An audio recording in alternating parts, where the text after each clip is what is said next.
Well, for all the upsets and unpredictability that characterize USA Ultimate's mixed division, today's second semifinal features two programs that fans new and old could have predicted when the tournament seedings were revealed. It's the three-time champions, Minneapolis Dragon Thrust, squaring off against the two-time finalists, Ann Arbor Hybrid. Good evening, everyone. Welcome inside Canyon Crest Academy. That's Kelsey. I'm Ian. Kelsey, Dragon believes it has the deepest roster since its title run in the last decade. Hybrid, on the other hand, has never lost a semifinal. Something has got to give here. These are two. Well, nearly 600 club teams started their summers dreaming of a USA Ultimate title, and now, on a Sunday in late October, one of the most exciting days on the Ultimate calendar is finally here as we get to crown a national champion in the mixed division. It's the 7-seed Ann Arbor Hybrid going up against the 8-seed Lexington Sprocket, and for the third time this decade, we will witness a first-time national champion make history. Welcome inside Canyon Crest Academy in San Diego, California. I'm Ian Toner. That's Kelsey Percy. We're so lucky to be here. Happy to be with you. Kelsey, this hybrid program has been here twice before in the finals and come up short. The Sprocket group feels like it's on a Cinderella run here in its first finals appearance. What are you expecting today with the national title on the line? Ian, I am expecting. Spiva gets it over to Fairley. Spiva's taken off. Fairley's looking at him. The throw goes up. Learned with position. Learned gets a piece of it. It's still floating. And Nikki Spiva gets it on the second attempt. Chain breaks to lead 4-1. Tobias Brooks looking down the line, and Kobira hits the grass and intercepts that one. Chain can break to take half. Nikki Spiva leads the counterattack. He's got Kenny Taylor looking for Michael Fairley. Fairley brings it down. Atlanta takes half, 8-3. Well, to that point, you got to give credit to Molly Brown's defense, because that was just the first score that Jenny DeJesus was involved in this game, and just the second score that Gina Cartagena was involved in from a statistical perspective. So the Molly Brown defense doing well. Vale shooting deep, and that's defended by Bent's Caitlin Tien. Chastain close to a block, but Kowalski secures possession. Julie Schiat. Gainer there. Continues to Nelson. Steps for Renata Pepe, and the throw goes up. It's hanging, it's coming back down. Pepe's got it. Bent breaks Molly to get back within two. Johnston with the difficult grab on the sideline. Shooting to the end zone. Manu Cardenas is there. And Cardenas gets blocked by Tien. I can't believe what I'm seeing, Katie. We said we needed someone to step up in this game for Bent, and Caitlin Tien has answered that call for her team. Nice. Goober to Pesh. Hammer. Over the crowd. Oh my goodness, that's a posterizing grab. Kyle Suflo reels in the fantastic break for Dragon. Marty Adams shooting crossfield. Sandy Brown chasing it down. Sandy Brown has not one but two blocks on that point. Adams likes that crossfield look. He likes Suflo as a target, but you got to take Sandy Brown into consideration when you're making that shot. Snushka. Deep shot going up, looking for Aubrey Dietrich. She's open. Dietrich crossfield. Snushka is there. Fort Collins has one break back. So far, Shame not hitting a single continue. They've gotten only one pass forward, and then they've had to gone back. Goldstein to Westbrook. He looks down the line. There's one of the continues. Did Jade McLaughlin stay in bounds? Yes, she did. Fantastic footwork there from the international champion, Jade McLaughlin. What an incredible effort to toe that in. Off the line to Snushka, continuing there to Dietrich. Shame really having to work to gain any vertical yardage, but there's a nice one Oh, what a sequence there from Shame into the end zone for Aubrey Dietrich. How about that break for Fort Collins? Man, it did not look like they were going anywhere. Bacon looking for an option, trying to get it off the line. It's too high for Denecor. Tibbs picks up. Russell coming under, he beats Denecor to the space. Shooting deep for Dietrich, she's legging it out. Aubrey Dietrich dropped it. That was the game winner right there. And an injury substitution being taken by Dietrich. Watch this again. Poyer was full out. DeClercq on the back edge, but Dietrich had it. Cheryl Sue can't get the reset. Engaging, looking upfield, and a layout block. That's Sprocket's Taylor Hansen going horizontal to deny the continuation. Olivia Player already with one block to her credit on the counterattack here. Amanda Giles inside, not on the same page, but it doesn't matter. Everything's going Sprocket's way on this point. Player inside, that's 3 breaks for Sprocket. Alexander Donadio giving the Boston area team a 6-3 lead. That pull landed inbounds, slid out of bounds. Murad thought about picking it up, but deferring to the elder statesman, Mario O'Brien.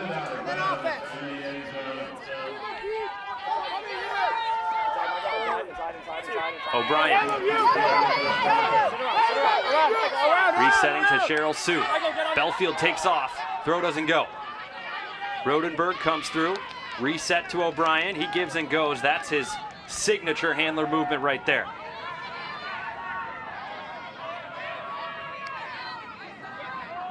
Nice gainer and swing over there to Alexa Kirkland, really opening up the field for BFG's offense. She gets it back in power position, shoots down the line.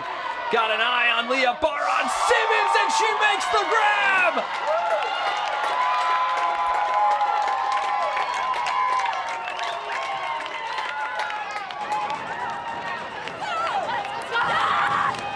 Let's go, Leah!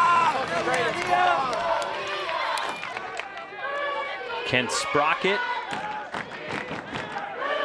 win its first semifinal appearance and make it to the title game for the first time in program history?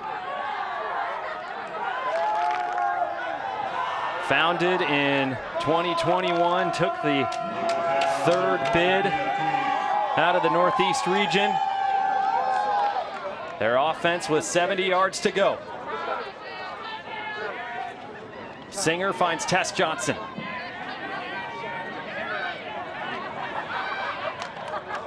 Jean Bonacorsi finds Tanner Johnson go. Belfield with that assignment. A hanger of a huck looking for Singer. And Singer goes up with 2 hands. Brings it down. Reset to Ivan Tran.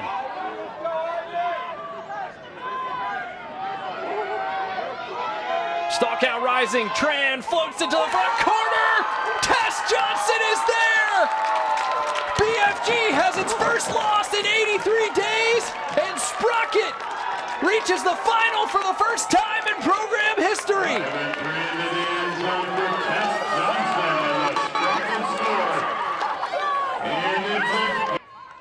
There's a touch for Tanner Johnson go. Fakes once. Throws crossfield. Looking for Singer. Dalton Smith gets the block. Johnson go thought he could throw Singer open, but Smith had other ideas. Smith's closing speed on that was gorgeous, but one of the things that also added to the height and the lack of angle on that throw was Nathan Champlot with the flat mark, just jumping up and down. Here's Tracy Lowe. Big field switch to Champeau. Simcoe now. And Ian, this is what makes this hybrid defense so dangerous, is when they get the D, you've got Dalton Smith, Champeau, Smith looking cross field over the defender. Stoutberg on the doorstep. Flip into the end zone. That's a break for Hybrid. And there is the counterattack. Another counterattack chance here for Hybrid. Bartlett's at midfield. Looking deep for Nitz. Another touchdown for Michigan. That is 3 straight scores for Hybrid.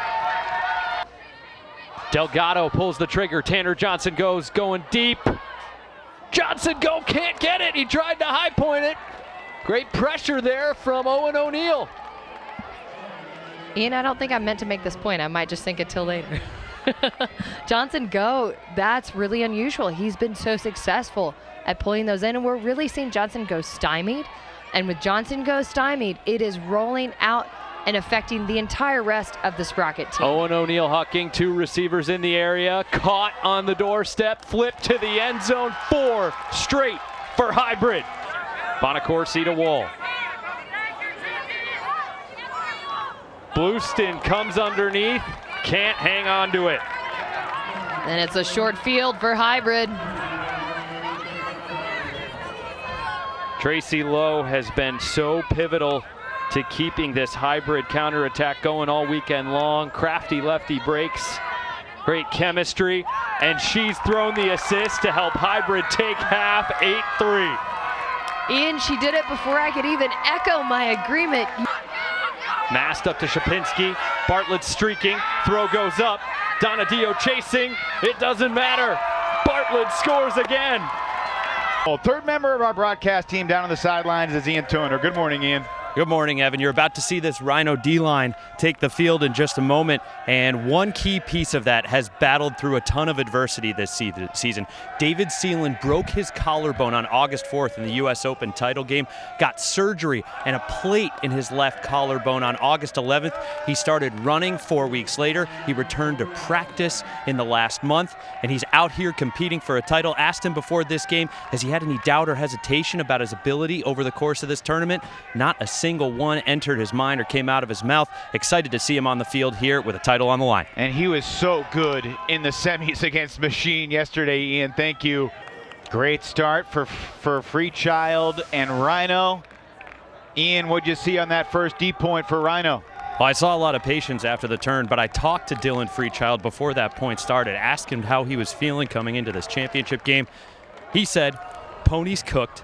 It's been written that we were going to win this game because it is 5 years to the day that Dylan Freechild and Matt Rader won their first national championship with Sockeye." You saw his poise, you saw his composure, you saw his intensity on display right there with that break. Rhino Slam with an 8-3 lead at halftime of the men's club final over Pony. Let's get the Pony perspective. Ian Toner standing by with Cody Mills. Cody, saw you having a conversation with the leadership and the strat committee. What was the focus there at that huddle? I think clearly Rhino's connecting deep. We kind of took one click in the direction of stopping that in the limited chances we got. So we were talking about how we're going to try and do that more in the second half. And yeah, we've talked through some offensive adjustments to help us get it back on the turn because I think we're 0 for 4 getting it there. What's the key to applying more pressure against this Rhino O-line that's playing really well? I mean, Rhino's hard to match up with. A lot of good deep cutters. I think we need to play tighter back shoulder defense and make them grind unders under pressure. Cody, thanks for your time. Thank you. Evan? Yeah, easier said than done. No one had a better view of that moment than Ian Toner. Ian?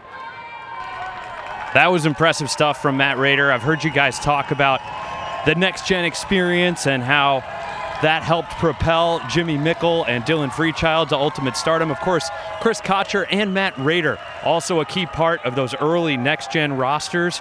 And when you look at the accomplishments across all 4 of those players here competing for a national title, that's 5 Club Player of the Year honors, 5 national championships, 2 Callahan Awards, and 6 World Games gold medals. Just an unbelievable consolidation of talent here on the field in San Diego.